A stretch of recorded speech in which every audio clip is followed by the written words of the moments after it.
Policy बाजार पर 1 करोड़ रुपए का टर्म लाइफ इंश्योरेंस केवल 450 रुपए महीने से शुरू। वाह!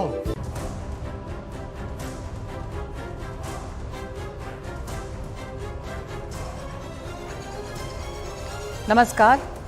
बेहद सर्द दिल्ली में अचानक राजनीतिक गर्मी सी आ गई है। अब जब त्रिपुरा में अमित शाह ने राम मंदिर की बात की, कहा कि 1 जनवरी 2024 को भव्य राम मंदिर तैयार हो जाएगा, लेकिन ये कोई अनायास आई खबर नहीं है। ये एक जानी पहचानी सी स्क्रिप्ट है जिसके पन्ने बीजेपी के नेता अलग अलग मौकों पे पलटते रहे हैं। राम मंदिर पर चले लंबे आंदोलन, हंगामे और बाबरी मस्जिद के विध्वंस के बाद सुप्रीम कोर्ट ने अयोध्या में राम मंदिर बनाने की इजाजत दे दी। इसके बाद से धार्मिक राजनीतिक समारोहों का सिलसिला जारी है। अब 2024 के चुनाव से ठीक पहले राम मंदिर के निर्माण के साथ पैदा हुआ जोश जुनून को वोट में बदला जाएगा। उसके पहले के चुनावों में भी ये बात बार बार दोहराई जाएगी कि मंदिर बन रहा है, एक बेहद भव्य मंदिर बन रहा है। ये अमित शाह ने साफ कर दिया है। उन्होंने और भी मंदिरों की बात की है, बताया कि कैसे अंबाजी मंदिर सोने का बन रहा है, दूसरे मंदिरों में भी बहुत सारे काम हो रहे हैं, काशी विश्वनाथ कॉरिडोर की बात की, तमाम जिक्र किया उन्होंने। राहुल गांधी को भी ललकारा कि देखें मंदिर तैयार हो रहा है। 2019 के चुनाव में मैं पार्टी का अध्यक्ष था और ये राहुल बाबा कांग्रेस पार्टी के अध्यक्ष थे। तो राहुल बाबा हर रोज पूछते थे मंदिर वही बनाएंगे, तिथि नहीं बताएंगे। और राहुल बाबा कान खोलकर सुन लो और सब रूम वालों आप भी टिकट करा लो। 1 जनवरी 2024 को अयोध्या में गगनचुंबी राम मंदिर वहां पर आपको तैयार मिलेगा।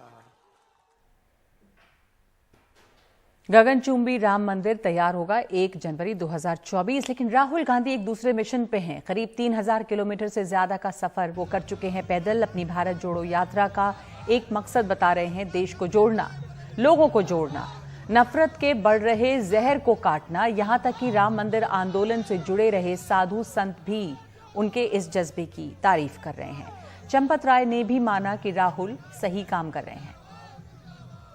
हमने भी उनकी यात्रा को शुभकामनाएं दे दिया हो और साथ साथ कि उनकी यात्रा सफल हो, मंगलमय हो और जो यात्रा वो हमारे देश के लिए हितकर हो और देश में जो तमाम बुराइयां हैं वो समाप्त हो और अच्छाइयों का आगमन हो। और 9 वर्ष है, 9 वर्ष जो अंग्रेजों का 9 वर्ष है, यह 9 वर्ष में नया काम हो।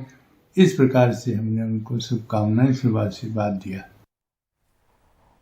कांग्रेस दरअसल और भी कई यात्राएं समानांतर अब चला रही है। आज ही कांग्रेस ने बिहार में 1200 किलोमीटर की नई यात्रा का ऐलान किया है। मगर ये बात बार बार कही जा रही है कि राहुल गांधी को चाहे जैसा भी समर्थन मिल रहा हो, क्या वो वोटों में बदल पाएगा।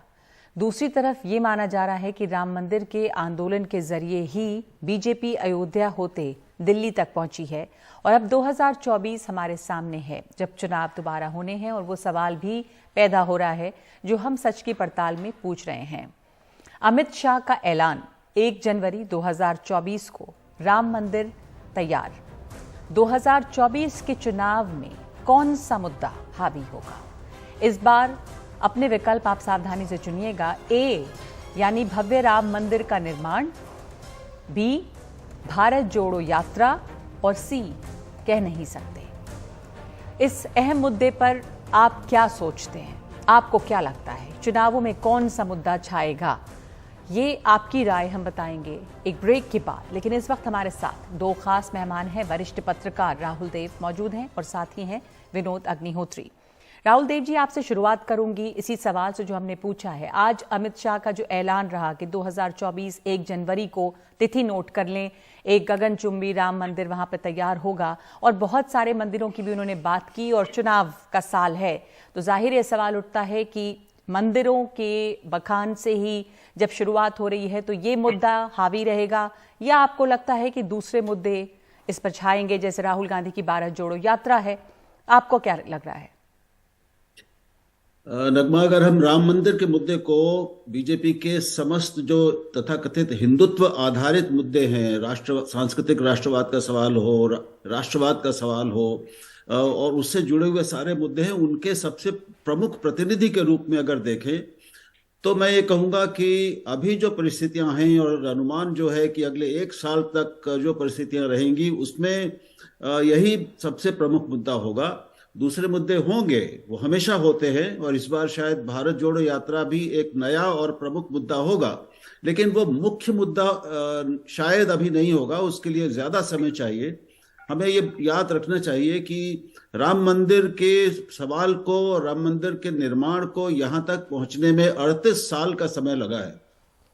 और उसके अब हम जानते हैं, इतिहास में मैं जाऊंगा नहीं, लेकिन हम सब जानते हैं कि कितना लंबा चौड़ा मोबिलाइजेशन पूरे देश में, साधु संतों को जोड़ना, लोगों को जोड़ना, मोर्चे, जुलूस और आंदोलन उसके लिए हुए हैं, और कानूनी भी उठक पटक खूब हुई है सुप्रीम कोर्ट तक जाके जी। तो अब जब वो बनने के करीब है और उसकी घोषणा एक तरह से पहले पहले हफ्ते में ही साल के अमित शाह ने कर दी है, तो ये हम मान सकते हैं कि ये बीजेपी का प्रमुख मुद्दा होगा और इसी पर सबसे ज्यादा चर्चा इसी के आसपास घूमेगी।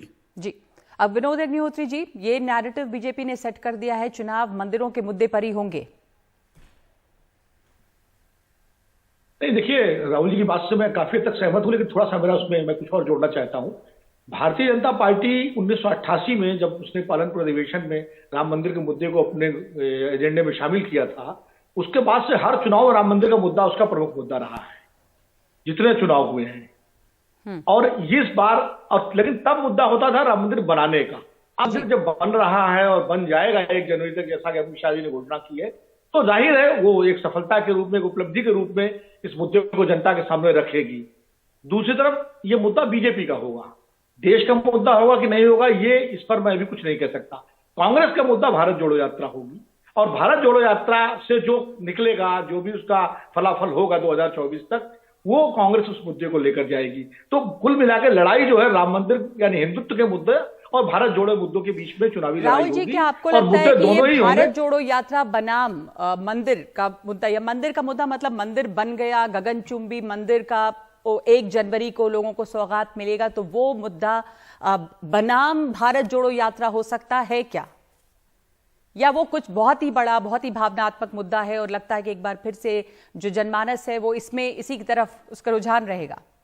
ये किससे सवाल है राहुल जी? मैं आपसे पूछ रही हूँ। अच्छा, देखिए, मुझे लगता है जैसे मैंने शुरू में ही कहा कि राम मंदिर का मुद्दा बीजेपी के सारे मुद्दों का प्रमुख प्रतिनिधि है। वो अकेला राम मंदिर नहीं, हालांकि चर्चा उसकी सबसे ज्यादा होगी। तो अब उसके पक्ष में जो बातें कही जाएंगी वो ये कि हमने, देखिए, कहा था और हमने उसको पूरा करके दिखा दिया, हमने बना के दिखा दिया।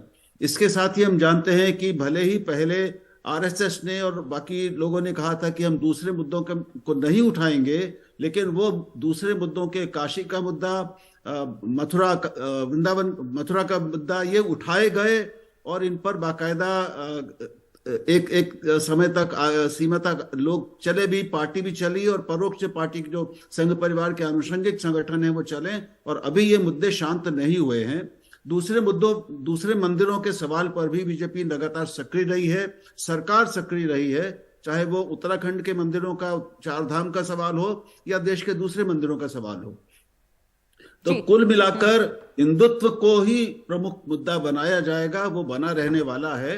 और लोगों की भावनाएं पिछले, देखिए, 2 चुनाव में हम देख चुके हैं कि कितनी ज्यादा हिंदुत्वमय हो चुकी हैं हिंदुओं की भावनाएं। और पहले जिन चीजों की हम कल्पना नहीं कर सकते, वो उस तरह का एक एकत्रीकरण, एक संगठन बन गया है।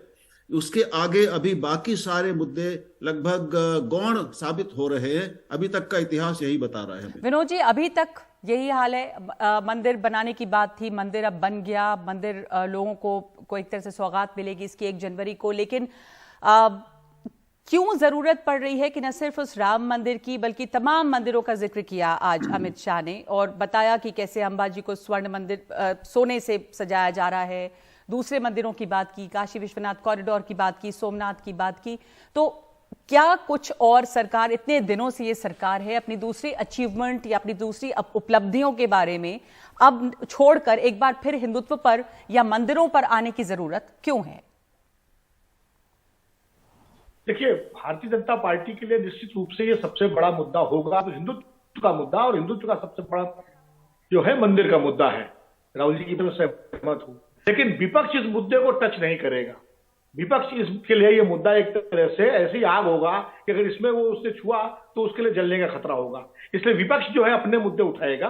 वो भारत जोड़ो यात्रा भी होगी, वो बेरोजगारी का मुद्दा भी होगा, महंगाई का मुद्दा भी होगा, किसानों की समस्या होगी, एमएसपी भी होगी, वो सारे मुद्दे होंगे, महिलाओं की सुरक्षा का मुद्दा होगा, दिल्ली जैसे कांड जो हो रहे हैं, ये सारे मुद्दे विपक्ष उठाएगा। तो एक तरफ हिंदुत्व के मुद्दे को लेकर बीजेपी आगे बढ़ेगी और बीजेपी इसके हिंदुत्व के बड़े। जी, आपकी आवाज, आप शायद म्यूट हो गया आपका माइक, आप उसको अनम्यूट कर लीजिए विनोद जी।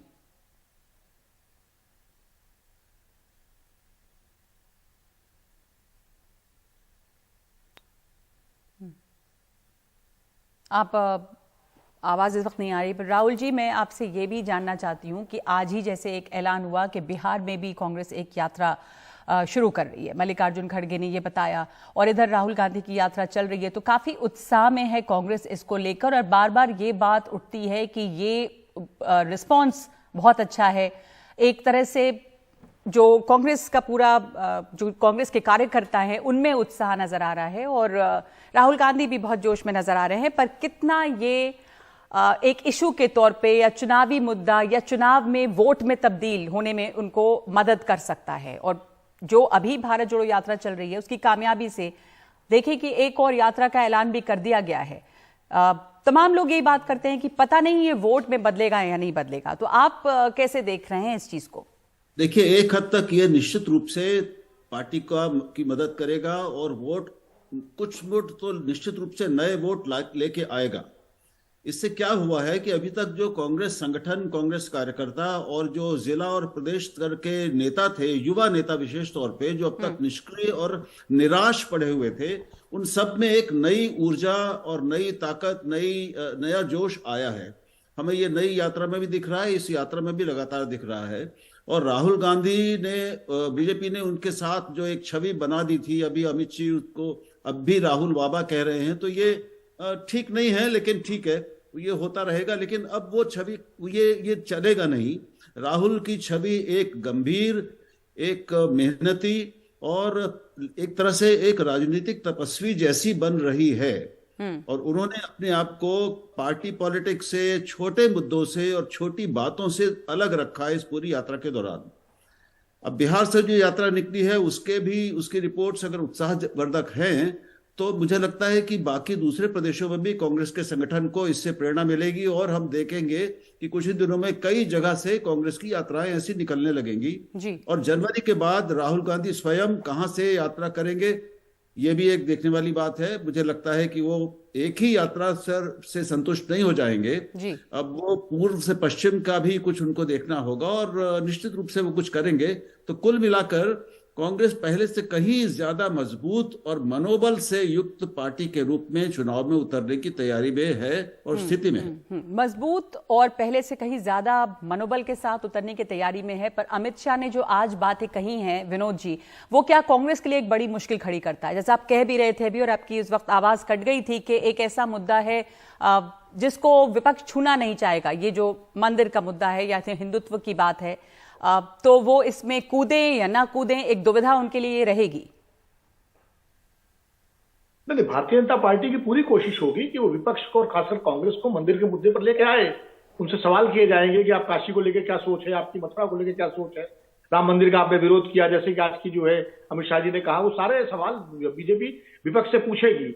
लेकिन मेरी जहां तक जानकारी है, जैसे राहुल जी भी कहे, राहुल गांधी और कांग्रेस पार्टी इस मुद्दे पर नहीं उलझेगी, क्योंकि इस पर वो काफी हद तक जो है अपना नुकसान करवा चुकी है इस मुद्दे पर। इसलिए जो है राहुल गांधी लगातार उसी मुद्दे पर रहेंगे जो अपनी यात्रा के दौरान वो उठा रहे हैं, और कांग्रेस पार्टी भी उन्हीं मुद्दों पर चलेगी। और सबसे बड़ी बात यह है कि इसके बाद जो पश्चिम से पूर्व की यात्रा और हाथ से हाथ जोड़ो का जो कार्यक्रम कांग्रेस पार्टी लेने की तैयारी कर रही है, वो भी एक बड़े राजनीतिक कवायद होगी जनता के बीच में।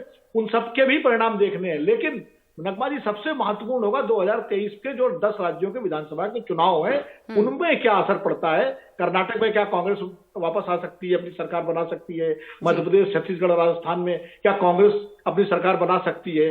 अगर ये कांग्रेस इसमें कामयाब रहती है तो निश्चित रूप से 2024 में वो एक चुनौती के रूप में चुनौती पेश कर सकती है भारतीय जी जनता बिल्कुल, पार्टी। महत्वपूर्ण बात कही आपने कि अभी इन विधानसभा चुनावों में क्या होता है उसके ऊपर भी निर्भर करेगा कि 2024 में कितनी मजबूत हो सकती है कांग्रेस की चुनौती। धन्यवाद आप दोनों का हमारे साथ इस चर्चा में शामिल होने के लिए। एक ब्रेक लेंगे इस समय हम सच की पड़ताल में, लेकिन उसके बाद आपकी राय क्या है? जो हमने आपसे सवाल पूछा है कि अमित शाह का ऐलान 1 जनवरी 2024 को राम मंदिर तैयार, 2024 के चुनाव में कौन सा मुद्दा चलेगा? भव्य राम मंदिर का निर्माण, भारत जोड़ो यात्रा, या आप इस पर आपकी कोई राय नहीं है? एक ब्रेक के बाद।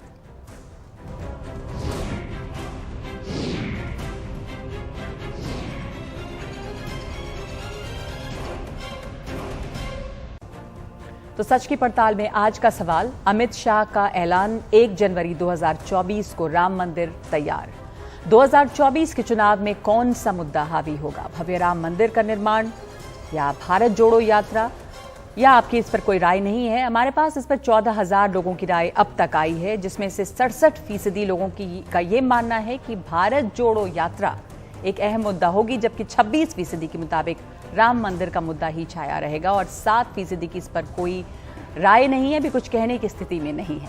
सच की पड़ताल में आज के लिए इतना ही। नमस्कार।